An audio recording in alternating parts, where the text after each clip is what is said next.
all, I am Vidhi and I welcome you all to our YouTube channel। और अभी आज के इस वीडियो में हम डिस्कस करने वाले हैं क्लास 6 का जो चैप्टर नंबर 14 है, that is bank and simple interest, इस चैप्टर को। लेकिन ये चैप्टर समझने से पहले कुछ कंसेप्ट समझने पड़ेंगे, जैसे कि बैंक। तो बैंक क्या होता है? तो देखो, बैंक क्या है? एक ऐसा ऑर्गेनाइजेशन होता है जो गवर्नमेंट का भी हो सकता है और गवर्नमेंट का नहीं भी हो सकता है, मतलब प्राइवेट भी हो सकता है। तो बैंक एक ऐसा ऑर्गेनाइजेशन होता है जहां पे ट्रांजैक्शन ऑफ मनी होता है, मतलब हम पैसे ले भी सकते हैं और हम हमारे पैसे दे भी सकते हैं। जैसे कि देखो, यहाँ पे क्या होता है, सपोज ये हमारा बैंक है, तो कोई ट्रेडर्स या फिर बिजनेसमैन क्या करते हैं, जब उन्हें पैसे चाहिए होते हैं तो वो बैंक से लोन लेते हैं, या फिर अगर उनके पास एक्स्ट्रा पैसे हैं तो वो क्या कर देते हैं, बैंक में अपने पैसे एज अ सेफ्टी रख देते हैं। वही स्टूडेंट्स भी हो सकते हैं। स्टूडेंट्स भी क्या करते हैं कि अगर उनकी कुछ सेविंग्स है, कुछ स्कॉलरशिप्स है, तो उनके पैसे बैंक में जमा कर देते हैं। आप लोग भी करते रहोगे। या फिर फार्मर्स, जब उनको पैसे चाहिए होते हैं तो वो बैंक से लोन लेते हैं, और अगर जब उनका क्रॉप सेल वगैरह हो जाता है तो उनके पास जो एक्स्ट्रा पैसे आते हैं तो वो क्या कर देते हैं, उसको सेफ्टी के लिए बैंक में रख देते हैं। फिर वुमेन सेविंग ग्रुप्स, मतलब जो महिला बचत गट वाले लोग होते हैं ना, वो लोग भी अपने पैसे बैंक में फॉर सेफ्टी रखते हैं, या फिर अगर उनको जब जरूरत है तो बैंक से लोन लेते हैं।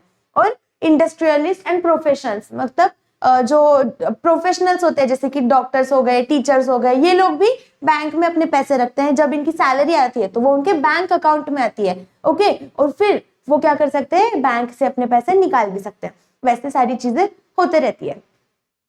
देखो, अभी सबसे इंपॉर्टेंट चीज है बैंक अकाउंट। मतलब अगर आप लोगों को बैंक से पैसे लेने हैं या फिर बैंक को पैसे देने हैं, ये जो भी आपको ट्रांजैक्शंस करने हैं, तो उसके लिए आपको चाहिए होता है बैंक अकाउंट। अभी बैंक अकाउंट कब मिल सकता है? तो देखो, जब 18 प्लस हो जाते हैं हम, मतलब 18 साल के ऊपर हो जाते हैं, तो बैंक अकाउंट बन सकता है। 18 के नीचे भी बन सकता है, बट फिर वो माइनर अकाउंट वगैरह वो सारी चीजें हो जाती है। तो बैंक अकाउंट के लिए कुछ कंडीशंस है, जिसमें सबसे पहला कंडीशन है कि आप 18 प्लस होने चाहिए। फिर आप लोगों को अपना आधार कार्ड या फिर पैन कार्ड, रेशन कार्ड वगैरह, ये सारी चीजें ना आपको प्रूफ देनी पड़ती है। मतलब आपका आइडेंटिटी के लिए भी एक प्रूफ और आपका एड्रेस के लिए भी एक प्रूफ कि आप कहाँ पे रहते हो, वो चीजों के लिए आपको प्रूफ देने पड़ते हैं, और फिर आपका बैंक अकाउंट बनता है। ओके, फिर अगली चीज है कैलकुलेशन ऑफ इंटरेस्ट। देखो, चैप्टर का नाम क्या है, बैंक एंड सिंपल इंटरेस्ट। तो अभी हमने बैंक क्या होता है वो तो समझ लिया, वहां पे पैसे लेने देने कैसे होते हैं, with the help of bank account होते हैं। अभी इंटरेस्ट देखो क्या होता है।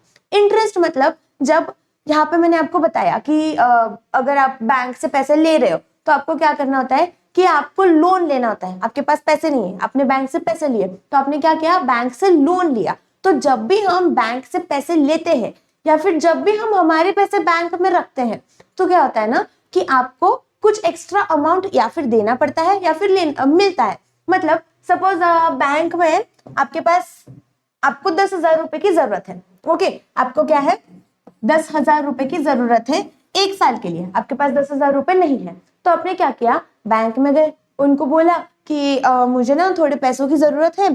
तो फिर उन्होंने क्या किया, आपको लोन दिया। ओके, फिर उन्होंने आपको 10,000 रुपए दिए। तो अभी आप अगर उनको बोल रहे हो कि मैं एक साल के बाद आपको फिर से ये पैसे वापस कर दूंगा, तो आपको क्या करना होगा, एक साल के बाद उनको 10,000 रुपए तो देने ही देने हैं, लेकिन उसके साथ कुछ तो एक्स्ट्रा पैसे देने पड़ते हैं। मतलब लेट अस से कि आपको उनको एक साल के बाद 10,500 रुपए देने पड़े। तो ये 500 रुपए एक्स्ट्रा जो लगे, क्या लगा, देखो 10,000 रुपए लिए थे तो 10,000 रुपए ही देने चाहिए थे, बट हमने जो 10,500 दिए तो उसमें 500 रुपीज जो एक्स्ट्रा है, दैट इज द इंटरेस्ट। ये जो 500 रुपीज एक्स्ट्रा है ना, this is called as interest. Okay,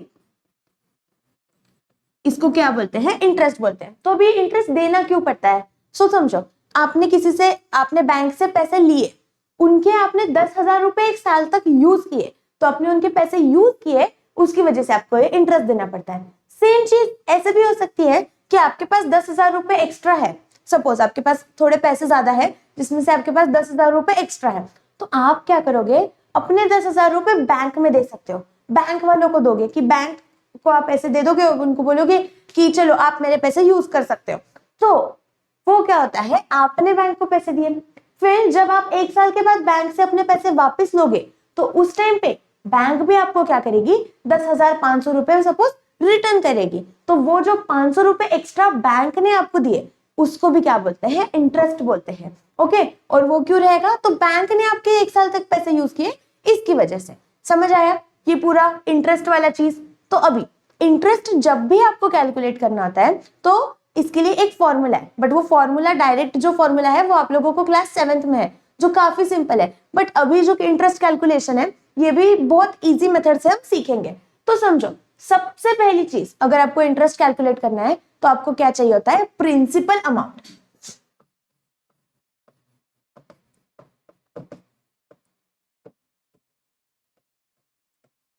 या फिर प्रिंसिपल बोलेंगे, सपोज इसे क्या बोलेंगे, प्रिंसिपल।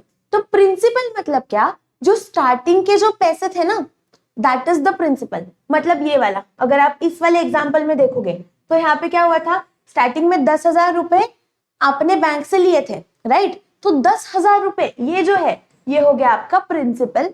ओके, तो प्रिंसिपल को ही हम पी से भी डिनोट कर सकते हैं। फिर सेकेंड चीज देखो, मैंने आपको बताया था कि आपने कितने ईयर के लिए लिया था, कितना टाइम के लिए लिया था, 1 साल के लिए लिया था पैसे बैंक से। आपने कितने टाइम के लिए लिए, 1 साल के लिए। तो सेकेंड चीज जो आपको पता होनी चाहिए दैट इज टाइम पीरियड।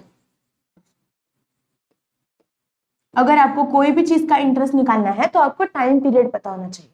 और तीसरी चीज जो आपको इंपॉर्टेंट पता होनी चाहिए that is rate of interest. क्या, रेट ऑफ इंटरेस्ट। मतलब देखो कि रेट ऑफ इंटरेस्ट मतलब कैसे हो सकता है कि सपोज आपने 10,000 रुपए लिए तो आपको वो बोलेंगे कि आपको क्या करना है, मुझे 5% पैसे एक्स्ट्रा देने हैं, या फिर वो बोलेंगे कि मुझे 10% पैसे आप एक्स्ट्रा दोगे। मतलब यहाँ पे आपने 10,000 रुपए लिए बैंक से, तो बैंक आपको बोलेगा कि अभी जब आप 1 साल के बाद मुझे रिटर्न करोगे पैसे, तो आपको कितने पैसे रिटर्न करने हैं, 10,000 रुपए तो करने ही है, प्लस उसके ऊपर 5% एक्स्ट्रा आपको रिटर्न करना है। तो वो जो एक्स्ट्रा, कितना एक्स्ट्रा, वो किससे समझ में आता है, रेट ऑफ इंटरेस्ट से समझ आता है। कभी यहाँ पे 10,500 की जगह पे 10,300 भी हो सकते हैं, 10,300 भी हो सकते हैं। तो ये कितना चेंज हो रहा है, ये किसके ऊपर डिपेंड करता है, इस रेट ऑफ इंटरेस्ट के ऊपर डिपेंड करता है। और ये किस फॉर्म में दिया जाता है, पीसीपीए। देखो आपको क्वेश्चन जब भी रहेगा ना, हम इसका प्रैक्टिस सेट जो सॉल्व करेंगे तो आपको रहेगा पीसीपीए, ऐसा कुछ तो दिया रहेगा। तो पीसीपीए मतलब क्या होता है, percentage per annum. Percentage per annum मतलब एक साल के लिए, पर एनम मतलब 1 साल के लिए, तो 1 साल के लिए इतने परसेंटेज, ऐसे इस तरीके से इसका होता है रेट ऑफ इंटरेस्ट का। तो क्या क्या चीजें पता होनी चाहिए, principal amount, principal, time period and rate of interest. अभी देखो एक और चीज हमें समझनी है, अमाउंट क्या होता है।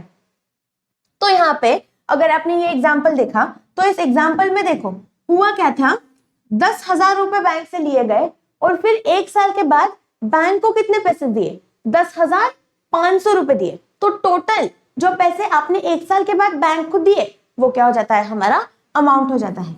ये क्या होता है, अमाउंट होता है। ओके, और ये अमाउंट कैलकुलेट करने के लिए भी एक फॉर्मूला है। क्या फॉर्मूला है, तो amount is equal to principal plus interest. क्या होता है, देखो amount is equal to principal, यहां पे लिखते हैं, प्लस इंटरेस्ट।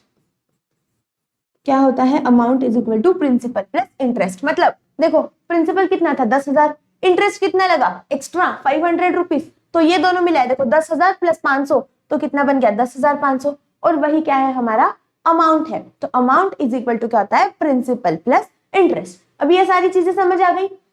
अभी हम क्या करेंगे, इसका जो प्रैक्टिस सेट है उसको सॉल्व करेंगे। इस चैप्टर में सिर्फ एक ही प्रैक्टिस सेट है आप लोगों को, और उस प्रैक्टिस सेट को सॉल्व किया कि ये चैप्टर खत्म।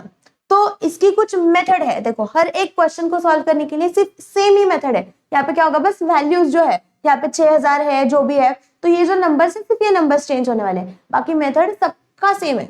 ओके, तो देखो क्या क्वेश्चन है, प्रैक्टिस सेट 35 का क्वेश्चन नंबर 1 है, at the rate of 10 PCPA what would be the interest for 1 year on ₹6,000। मतलब देखो यहाँ पे उन्होंने क्या दे दिया है, rate of interest that is 10 PCPA। मैंने आपको बोला था रेट ऑफ इंटरेस्ट किस में देता है, PCPA में देता है। फिर what will be the interest on for 1 year, देखो फॉर 1 ईयर बोला है, मतलब टाइम पीरियड कितना है उसका, 1 साल का है, और ऑन ₹6,000, मतलब उसका प्रिंसिपल अमाउंट, प्रिंसिपल कितना है, इट इज 6,000। तो जो जो दिया है वो लिख लो। प्रिंसिपल इज इक्वल टू कितना है, 6,000 रुपीज। फिर उन्होंने टाइम पीरियड देखो कितना दिया है, time period is equal to 1 year. तो जो दिया है ना उसे लिख लो।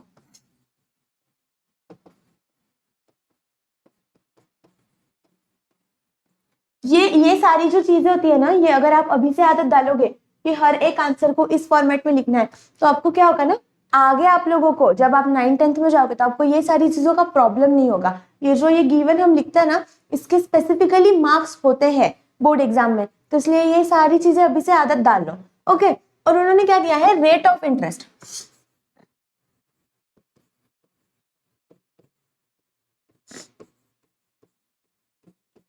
रेट ऑफ इंटरेस्ट कितना है, 10 PCPA, मतलब इसी इक्वल टू हम इसको 10% भी लिख सकते हैं, 10% होता है। तो इसका मतलब क्या है, देखो ये जो है ना 10%, मतलब क्या, जो भी आपकी अमाउंट रहेगी आपको क्या करना है, उसका 10% अमाउंट ज्यादा देना पड़ेगा बैंक को। तो हम क्या कंसिडर करेंगे, उन्होंने पूछा है कि अमाउंट इंटरेस्ट ऑन 6,000 रुपीज, ऐसा उन्होंने पूछा है। तो हम क्या कंसिडर करेंगे, जो पूछा है उसको x कंसिडर कर लेते हैं। देखो इंटरेस्ट ऑन 6,000, यहां पे लिखते हैं let interest on 6,000 rupees is equal to x। Let the interest on 6,000 rupees is equal to क्या है, x है। ओके, और अगर वही अगर हमारा इंटरेस्ट ऑन ऑन प्रिंसिपल, देखो यहाँ पे ऐसे लिखते हैं, interest on principal 6,000 rupees is equal to x है। अगर प्रिंसिपल 6,000 रुपए है तो इंटरेस्ट x है।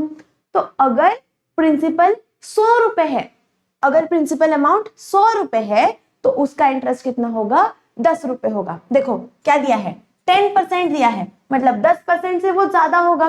तो अगर हम 100 रुपए लेते हैं तो उसका 10% कितना हो गया, 10। तो वैसे लिखेंगे। तो सेकेंड चीज हमें क्या लिखनी पड़ेगी, देखो when the principal is ₹100, interest is equal to ₹10, इस तरीके से। Okay, when the principal is ₹100, interest is equal to ₹10। यहाँ पे ये लिख दिया। फिर हमें क्या करना है, सिंपली वो हमने रेशियो एंड प्रोपोर्शन में, रेशियो प्रोपोर्शन चैप्टर पढ़ा, तो उसमें हमने कैसे किया था, अगर 6,000 रुपीज है तो उस पे कितना इंटरेस्ट है, x। इसके पहले वाला जो चैप्टर था उसमें भी हमने ऐसे ही किया था, अगर 6,000 रुपीज है तो उस पे कितना इंटरेस्ट लग रहा है, x रुपीज लग रहा है। तो यहाँ पे ये ऐसे लिख दिया, इज इक्वल टू, अगर 100 रुपए है तो उस पे कितना इंटरेस्ट लग रहा है, कुछ इस तरीके से, राइट। अभी हमारा इक्वेशन बन गया, देखो x upon 6,000 is equal to 100 upon 10। अभी बस इसको सॉल्व करना है। तो कैसे होगा, फिर से यहाँ पे ये इक्वेशन एक बार लिख लेते हैं, x अपॉन 6,000, एक सेकेंड ना, x upon 6,000 is equal to 10 upon 100, इस तरीके से है। तो x इज इक्वल टू कितना आएगा, 6,000 multiply by 10 upon 100। x is equal to कितना आएगा, 6,000 multiply by 10 upon 100।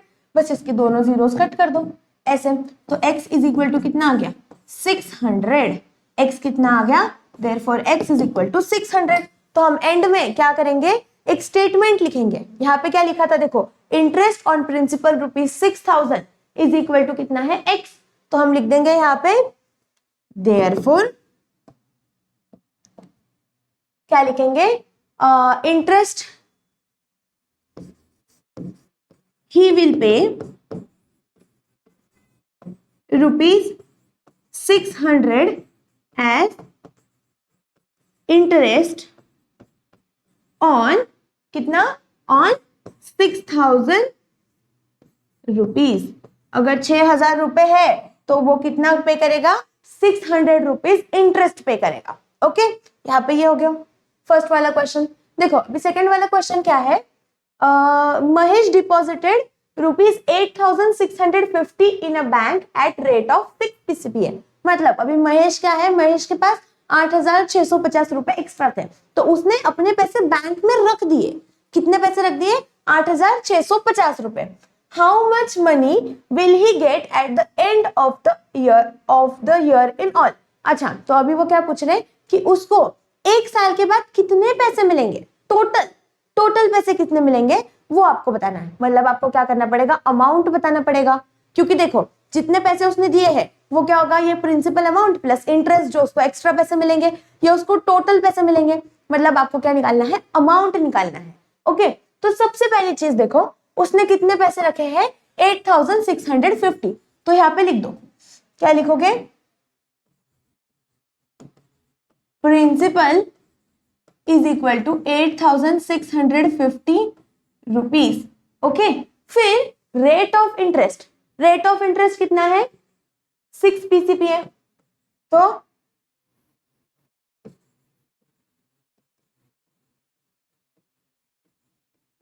Rate of interest कितना हो जाएगा, is equal to 6P.C.P.A PCPA। Okay, अभी टाइम पीरियड कितना दिया है, एक सेकेंड ना, टाइम पीरियड कितना दिया है, देखो time period is equal to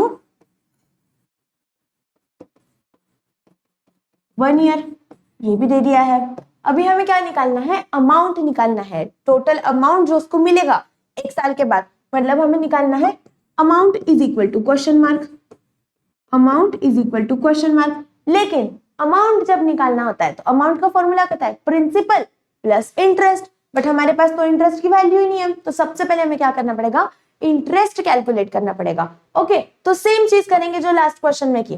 देखो लास्ट क्वेश्चन में क्या किया था, यहाँ पे let the interest on principal amount 6,000 rupees is equal to x. तो यहाँ पे सेम टू सेम चीज करना है, बस नंबर चेंज करना है। लेट द इंटरेस्ट ऑन, क्या है ये, 8,650 rupees is equal to x. Let the interest on 8,650 rupees is equal to x. तो यहाँ पे क्या दिया है कि ये सेकेंड स्टेटमेंट क्या लिखेंगे, 6 PCPA when the principal is ₹100, interest is equal to, क्या लिखेंगे, व्हेन द प्रिंसिपल इज ₹100, तो क्या होगा, इंटरेस्ट इज इक्वल टू कितना हो जाएगा, 6 रुपीज।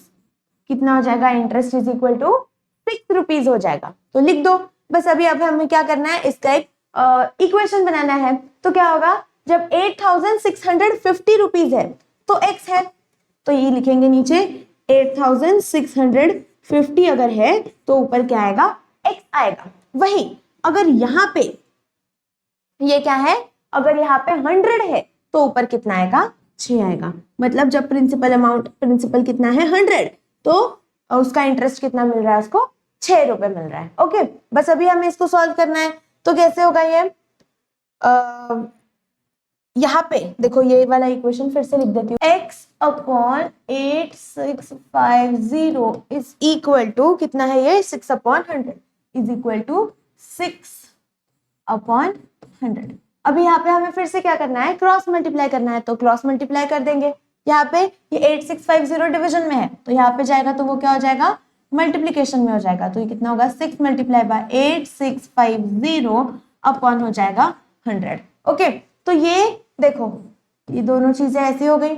अभी क्या कर सकते हैं, 5 से देखो, 5 से 10 भी डिविजिबल है और 5 से 865 भी डिविजिबल है। तो 5 2s are 10 और 865 डिवाइडेड बाय, अगर हमें 5 करना है तो देखो कितना होगा, 5 मतलब ये 3, तो यहाँ पे ये 6 नीचे आया मतलब 7, तो यहाँ पे हो जाएगा 35, ये हो जाएगा 1, ये आएगा नीचे, दैट इज यहाँ पे 15, मतलब ये 15 माइनस 0 मतलब ये हो जाएगा 3। तो ये कितना हो गया, 3 जा, देखो यहाँ पे ये कितना हो गया, 173। तो x की वैल्यू कितनी है, और ये 2 1 जा 2 एंड 2 3 जा 6, तो x की वैल्यू कितनी आ गई, 3 मल्टीप्लाई बाय क्या है ये 173। x इज इक्वल टू कितना है 3 मल्टीप्लाई बाय 173। अभी अगर आप इसका मल्टीप्लीकेशन करोगे तो ये 9 3 7 21, तो ये हो गया 1 और ये 2 मतलब 519। देयरफॉर x की वैल्यू कितनी आ गई है, therefore x is equal to 519।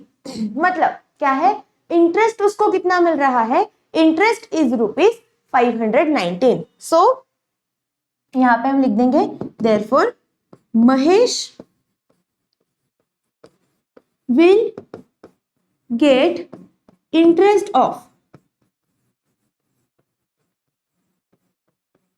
₹519। ऐसा उसको इंटरेस्ट मिलेगा। बट उन्होंने पूछा क्या है क्वेश्चन में कि उसको 1 साल के बाद टोटल अमाउंट कितना मिलने वाला है। तो यहाँ पे क्या होगा, total amount is equal to, हमें पता है क्या होता है, it is equal to principal plus interest. So यहाँ पे लिख दो, क्या लिखेंगे, एक और स्लाइड ले लेते हैं चाहिए तो, क्या लिखेंगे, total amount that he will receive after 1 year is equal to what, it is equal to principal plus interest। तो क्या है ये, it is equal to principal plus interest। लिख दो, प्रिंसिपल अमाउंट कितना था उसका 8650 प्लस इंटरेस्ट कितना था 519। तो इन दोनों का आप एडिशन करोगे तो क्या आएगा, देखो ये 9169 ठीक है। हाँ, तो कितना आता है 9169 रुपीज। कितना आता है 9169 रुपीज। तो यहाँ पे हमें फिर से एंड में एक स्टेटमेंट लिखना पड़ेगा, therefore Mahesh will receive 9169 rupees after 1 year. 1 साल के बाद महेश को कितना मिलेगा, 9169 रुपीज, इतने पैसे उसको मिलेंगे। ओके, नेक्स्ट क्वेश्चन देखो क्या है। आप चाहिए तो इसका स्क्रीनशॉट लेते जाओ। देखो फर्स्ट स्लाइड है ये, फिर ये सेकंड स्लाइड है, हाँ सॉरी ये सेकंड स्लाइड है और ये थर्ड स्लाइड है उसका। तो टोटल उसको कितने मिल रहे हैं, 9169 रुपीज उसको मिल रहे हैं। ओके, अभी हमें अहमद चाचा borrowed 25,000 rupees at 12 PCPA for a year. मतलब अहमद चाचा जो है उन्होंने क्या किया है, 25,000 रुपए कहीं से तो उधार लिए। कितने दिन, कितना इंटरेस्ट रेट के लिए, 12 PCPA। बोरोड मतलब क्या है, उधार लेना। ओके, और बोरो मतलब हम किसी से लेते हैं, तो दैट इज उधार लेना। For a year what amount will he have to return to the bank at the end of the year. उसको 1 साल के बाद बैंक को कितने पैसे देने पड़ेंगे वो आपको निकालना है। ठीक है, सिंपल है। फिर से जो दिया है उसको लिख लो। क्या दिया है, प्रिंसिपल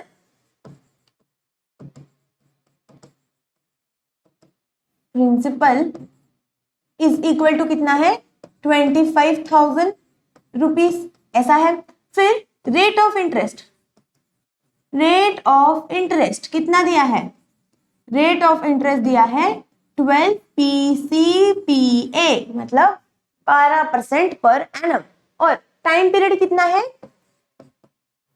टाइम पीरियड उन्होंने कितना पूछा है, time period is equal to 1 year.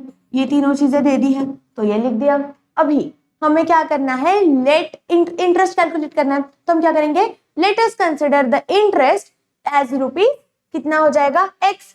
तो यहाँ पे लिख दो, लेट द इंटरेस्ट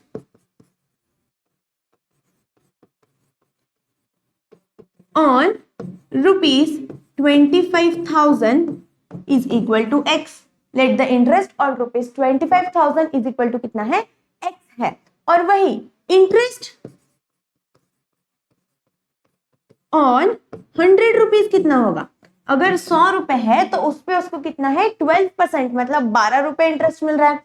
तो यहाँ पे कितना हो जाएगा 12 रुपीज। फिर हमें क्या करना है, फिर से इक्वेशन बनाना है। बनाओ इक्वेशन। क्या इक्वेशन बनेगा, x अपॉन कितना होगा ये 25,000 मतलब जब 25,000 रुपए है तो x रुपीज इंटरेस्ट है तो x upon 25,000 is equal to कितना 12/100 इज इक्वल टू कितना है 12/100। फिर इसको सॉल्व करेंगे तो ये कैसे हो जाएगा, फिर से वही चीज हमें रिपीट करनी पड़ेगी। x/25,000 इज इक्वल टू क्या हो जाएगा यहाँ पे 12/100। और फिर इसको सॉल्व अगर करते हैं तो एक सेकेंड ना, इस चीज को पूरा इधर मूव कर लेते हैं। तो अगर हम इसे सॉल्व करते हैं तो x की वैल्यू कितनी आ रही है 12 मल्टीप्लाई बाय 25,000/100। तो ये दोनों जीरो कैंसल, ये कितना हो जाएगा 250 मल्टीप्लाई बाय 12। तो लिख लो, यहाँ पे करके देख लेते हैं। 250 मल्टीप्लाई बाय 12, 12 इंटू 0 1 0, 12 5 कितना होता है 60। तो यहाँ पे हो गया 6, 24 मतलब कितना 3000 रुपीज। तो x इज इक्वल टू कितना हो रहा है 3000 रुपीज। ओके, x की वैल्यू कितनी आ रही है 3000 रुपीज आ रही है। मतलब हमें क्या करना पड़ेगा, एंड में लिखना पड़ेगा कि जब वो 6,000 रुपए 25,000 रुपए लेता है लोन, इंटरेस्ट लेता है, लोन लेता है, तो उसको कितना पे करना पड़ रहा है 3,000 रुपए इंटरेस्ट पे करना पड़ रहा है। What amount will he have to return? अच्छा, उन्होंने क्या पूछा है, इंटरेस्ट नहीं पूछा है, उन्होंने फिर से अमाउंट पूछा है, टोटल उसको कितने पैसे देने पड़ेंगे। तो अमाउंट मतलब क्या होता है हमारा, amount is equal to principal plus interest. तो सबसे पहले तो यहाँ पे लिख लेते हैं interest. So he will have to pay 3,000 rupees interest after 1 year. ऐसा उसको इंटरेस्ट पे करना पड़ेगा। So total amount that he will pay, देखो क्या करना है, total amount that he will pay after 1 year.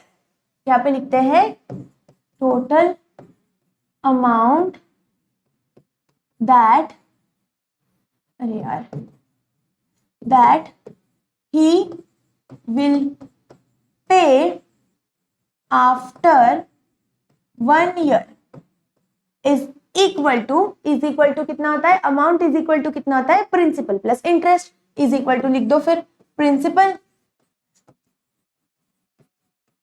Plus interest. अभी प्रिंसिपल की वैल्यू कितनी है 25,000, मतलब स्टार्टिंग में कितने पैसे लिए थे 25,000 रुपए लिए थे, और एक्स्ट्रा कितने देने पड़ रहे हैं 3,000 रुपए देने पड़ रहे हैं इतना। तो कितना हो जाएगा ये 28,000 रुपीज। ओके, तो देयरफॉर क्या लिखेंगे, एंड में जो स्टेटमेंट लिखना होता है वो क्या लिखेंगे कि अहमद चाचा विल पे, देखो क्या लिखेंगे, अहमद चाचा will pay 28,000 rupees to the bank। कितना पे करेंगे वो 28,000 रुपीज उनको बैंक को पे करना पड़ेगा। Okay, after 1 year. ये आप लिख सकते हो, नहीं भी लिखा तो चल जाएगा। ओके, अभी इस प्रैक्टिस सेट का लास्ट क्वेश्चन देखो क्या है। Kisan Rao wanted to make a pond in his field. अभी किसान राव करके एक आदमी है, उसको अपने खेत में क्या बनाना था, एक पॉन्ड बनाना था। Okay, he borrowed 35,250 rupees from bank at an interest rate of 6 PCPA। उसने क्या किया, बैंक से लोन लिया, कितने रुपए का 35,250, 35,250 रुपए, इतना उसने लोन लिया। ओके, क्या इंटरेस्ट रेट पे 6 PCPA मतलब 6% पर एनम इस रेट पे। अभी how much interest will he have to pay to the bank at the end of the year. उसको कितना इंटरेस्ट पे करना पड़ेगा। इन्होंने क्या पूछा है, सिर्फ इंटरेस्ट पूछा है, तो ठीक है कर देंगे सॉल्व। सबसे पहले तो क्या दिया है, प्रिंसिपल। प्रिंसिपल कितना दिया है, P इज इक्वल टू 3, यहाँ पे ना इज इक्वल टू कितना है 35,250 रुपीज, इतना उसका प्रिंसिपल अमाउंट है। फिर रेट ऑफ इंटरेस्ट, देखो रेट ऑफ इंटरेस्ट कितना है, it is 6 PCPA, that is 6% per annum. ये है ना 6 है, 6 PCPA। ओके, तो अभी उन्होंने कितना फॉर 1 ईयर पूछा है, तो time period is equal to 1 year, लिख दो फिर से time period is equal to 1 year. अभी इंटरेस्ट उन्होंने पूछा है, तो हम क्या करेंगे, let us consider the interest on rupees कितना, on rupees 35,250 is equal to x. उसको हम क्या करेंगे, एक्स कंसिडर करेंगे। तो लिख देते हैं लेट द इंटरेस्ट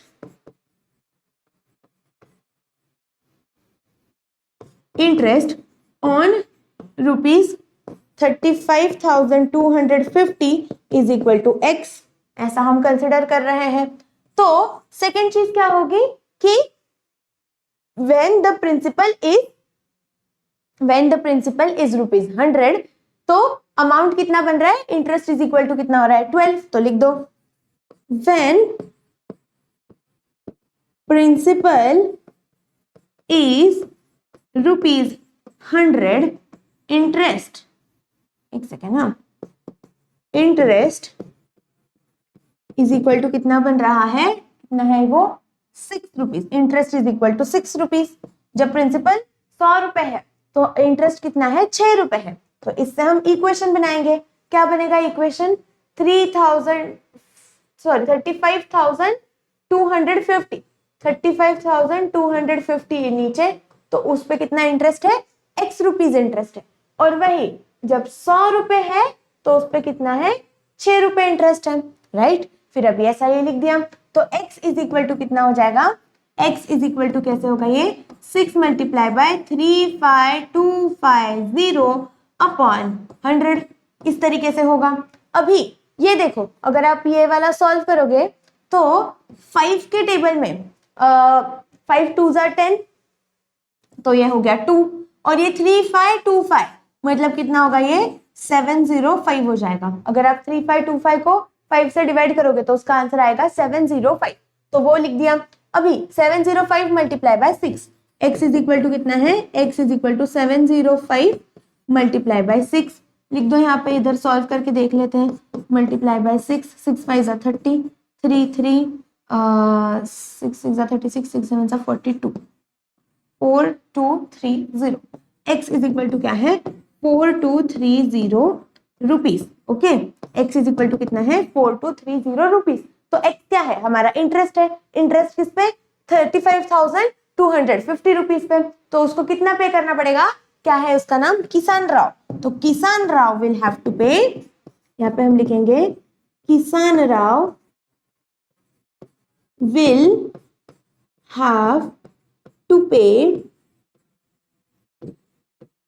कितना पे, रुपीज 4230 एज इंटरेस्ट।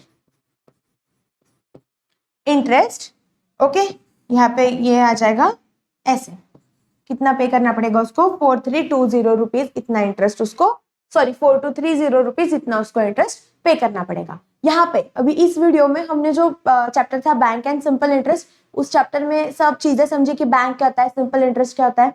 फिर उसके बाद में हमने उसका जो प्रैक्टिस सेट है वो भी पूरा सॉल्व कर लिया, और ये जो चैप्टर है ये इस एक वीडियो में ही खत्म भी हो गया है। तो अभी अगर आप लोगों को ये वीडियो अच्छा लगा है तो इसे लाइक करो, अपने दोस्तों के साथ शेयर करो, और ऐसे ही वीडियोस और देखने के लिए चैनल को सब्सक्राइब करो, और वो जो बेल आइकॉन होता है वो भी दबा दो, सो दैट जैसे ही मेरे वीडियोस आएंगे तो आपको उसका नोटिफिकेशन भी मिल जाएगा। तब तक के लिए मिलते हैं नेक्स्ट क्लास में।